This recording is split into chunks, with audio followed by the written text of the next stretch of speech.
नमः संस्कृताय। मैं धीरेन्द्र शर्मा आज आप लोगों को संस्कृत व्याकरण में व्यंजन संधि के बारे में बताने जा रहा हूँ। इससे पहले आप सबों से एक निवेदन है कि मेरे चैनल को आप सब्सक्राइब करेंगे, अपनों के बीच शेयर करेंगे और अधिक से अधिक लाइक करेंगे।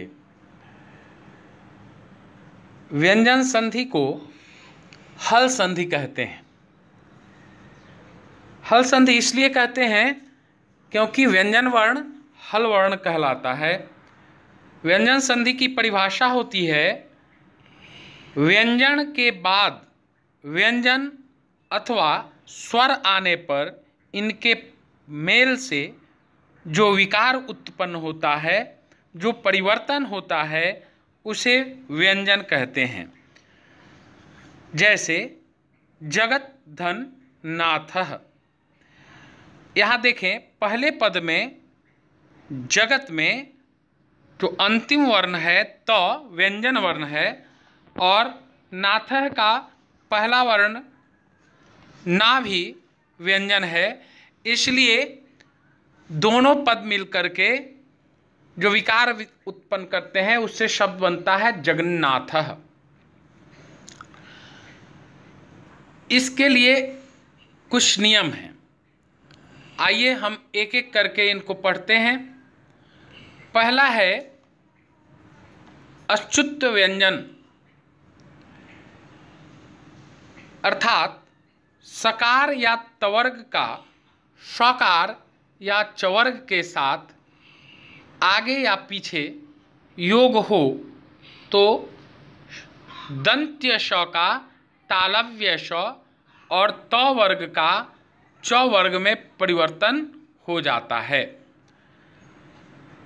उदाहरण से देखें, मणश धन चलती।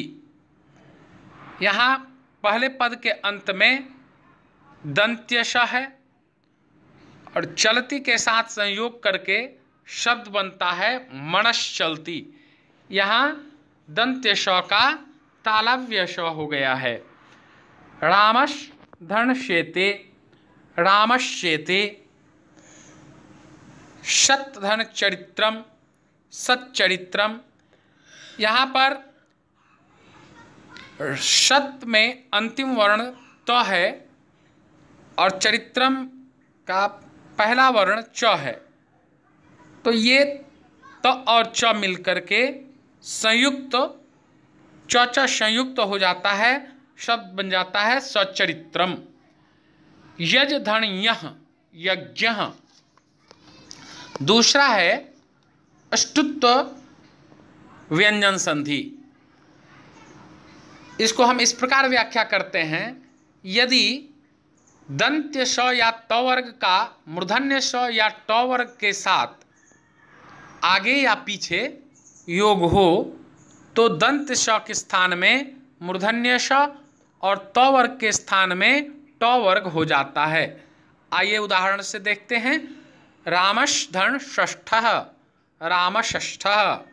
धनुष्धन टंकारः, धनुष्टंकारः। इष्धन तः, इष्टः। तत्धन टीका, तट्टिकाः। तीसरा है जशत्व व्यंजन संधि।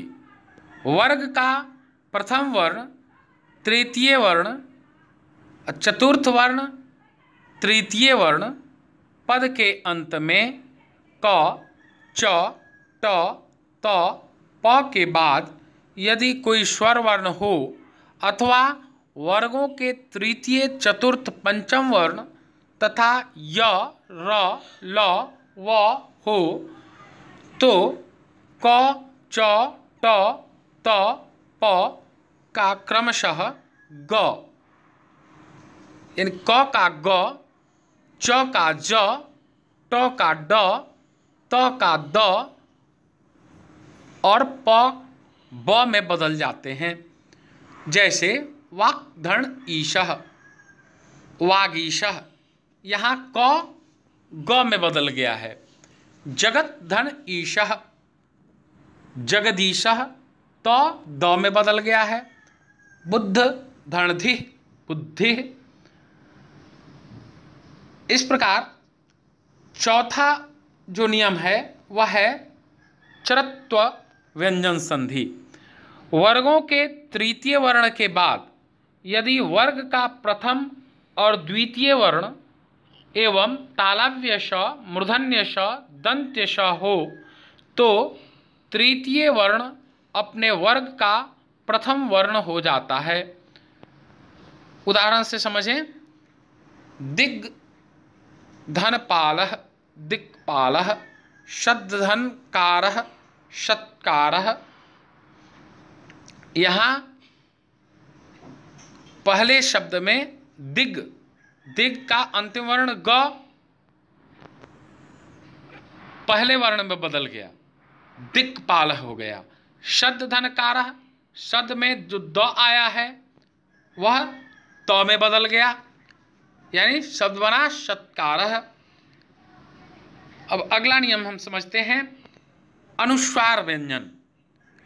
म के बाद यदि कोई व्यंजन वर्ण आए तो म के स्थान में अनुस्वार हो जाता है।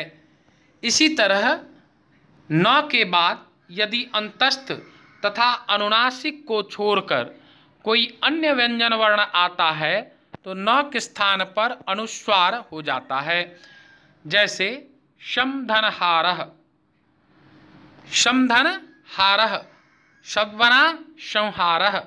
यहाँ सम में म वर्ण अंत में आया है तो इसका अनुस्वार हो जा रहा है, स के ऊपर अनुस्वार हुआ। इस तरह से समधन योगः, संयोगः, यशान धनसी, यशांसी, मणधनश्यते, मनस्यते। छठा नियम है परसवर्ण।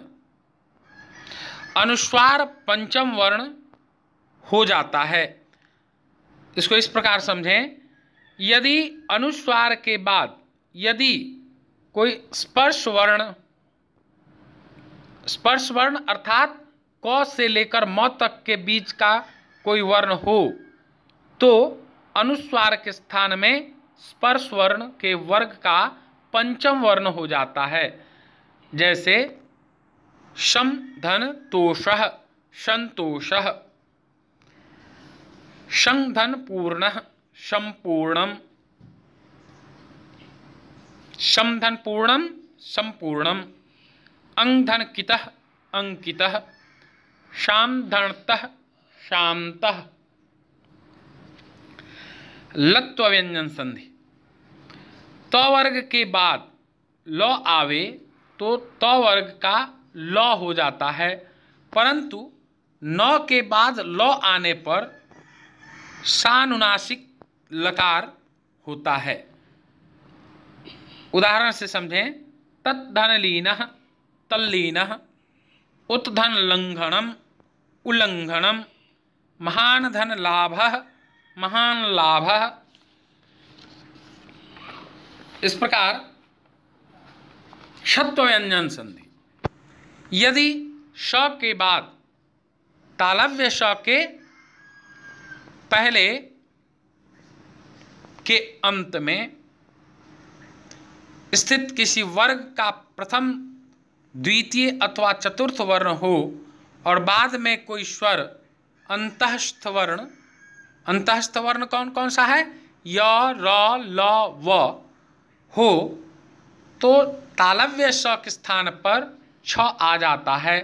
जैसे सत्तन शास्त्रम, सत्छात्रम, तत्धन श्रुत्वा, तत्श्रुत्वा। इस प्रकार एक अगला नियम है, इसमें क्या होता है, च का आगम होता है। अब कैसे होता है देखें, हरस्व स्वर के बाद यदि छ आए तो छ के पहले त का आगम होकर उसे स्तुत्व अर्थात च हो जाता है, किंतु पद के अंत में दीर्घ स्वर के बाद छ आने पर विकल्प से यह त च का आगम हो जाता है। जैसे परिधन छेदः, परिच्छेदः, अनुधन छेदः, अनुच्छेदः। यहाँ बीच में एक नया वर्ण च जुड़ रहा है। अनु धन छेद, दोनों में कहीं च नहीं है, लेकिन जब संयोग हो रहा है तो यह विकल्प में यहाँ च का आगम हो जा रहा है, अनुच्छेद। लक्ष्मी धन छाया, लक्ष्मी छाया। यदि आप मेरा पहला वीडियो संधि का देखे होंगे तो उसमें मैंने बताया था कि जब संधियां होती हैं तो कभी कभी दो वर्णों के बीच तीसरा वर्ण उत्पन्न हो जाता है। आइए हम व्यंजन संधि का 10वां नियम देखते हैं। यहाँ अनुनासिक वर्णों का आगमन होता है।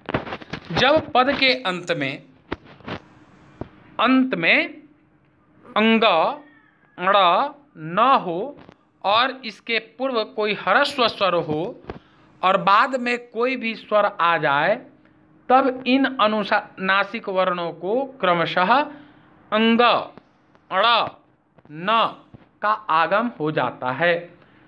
उदाहरण से समझिए, तस्मिन् धन एव शब्द बनता है तस्मिन्नेव। यहाँ हुआ क्या, इन धन ए मिलकर के इन्ने हो गया। प्रतंग धन आत्मा, प्रतंगात्मा, यहाँ अंग और आ मिलकर के अंगा हो गया। सुगण धन ईशः, सुगणीशः, यहाँ अण धन दीर्घई मिलकर के अण्णी हो गया। इस प्रकार 11वां नियम देखें। र का लोप और पूर्व स्वर का दीर्घत्व हो जाना। र के बाद यदि र आवे तो पूर्व र का लोप हो जाता है। पहले में जो र आया है उसका लोप हो जाता है और उसके पहले का स्वर का दीर्घ हो जाता है।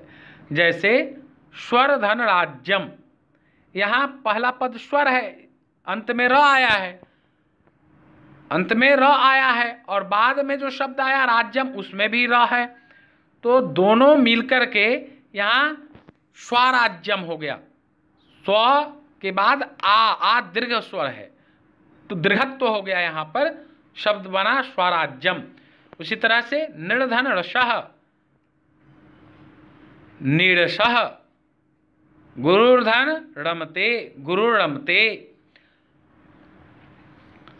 अगला नियम समझें। ह चतुर्थ वर्ण, यदि वर्गों के प्रथम द्वितीय तृतीय या चतुर्थ वर्ण के बाद ह आवे तो वह अपने पहले वर्ण के वर्ग का चतुर्थ वर्ण हो जाता है। जैसे वाग्धन हरि, वाग्हरि, उत्तधन हारः, उद्धारः, तत्धन हितम, तद्धितम। अगला नियम है षत्व विधान। ह्रस्वई दीर्घई, ह्रस्वउ दीर्घउ, ऋ ए ऐ ओ औ तथा क वर्ग के बाद आदेश एवं प्रत्यय के दंत्य स को मूर्धन्य स हो जाता है। जैसे हरिधन सुप, हरीषु। यहाँ क्या हुआ, हरि में ह्रस्व ही आया, उसके बाद सुप प्रत्यय लगा। सुप प्रत्यय में क्या है, पहलंत है, इसका लोप हो जाता है और ये सु जो है मूर्धन्य स के साथ जुड़ करके हरिषु बना। साधुधन सुप, साधुषु, कर्तृधन सुप, कर्तृषु। इस प्रकार णत्व विधान।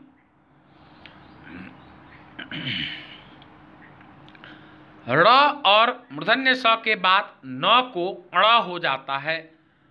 साथ ही यदि र या मूर्धन्य स तथा न के बीच में स्वर ह, य, व, र, कवर्ग तथा पवर्ग में से कोई एक या एक से अधिक वर्ण भी हो तो भी न को अण हो जाता है।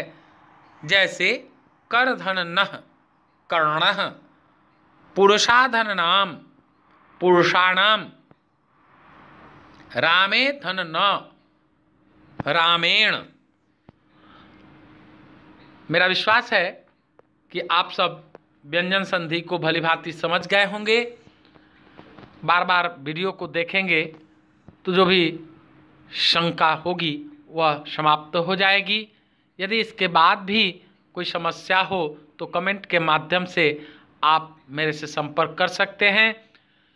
मेरे इस वीडियो में बने रहने के लिए आप सबों को बहुत बहुत धन्यवाद। यदि मेरा वीडियो आपको अच्छा लगे तो मेरे चैनल को निश्चित रूप से सब्सक्राइब करेंगे, यह मैं आपसे अपेक्षा रखता हूं। साथ ही अपने के बीच शेयर करेंगे, इसे अधिकाधिक लाइक करेंगे। फिर से एक बार आप सबों को धन्यवाद। जय हिंद, जय भारत।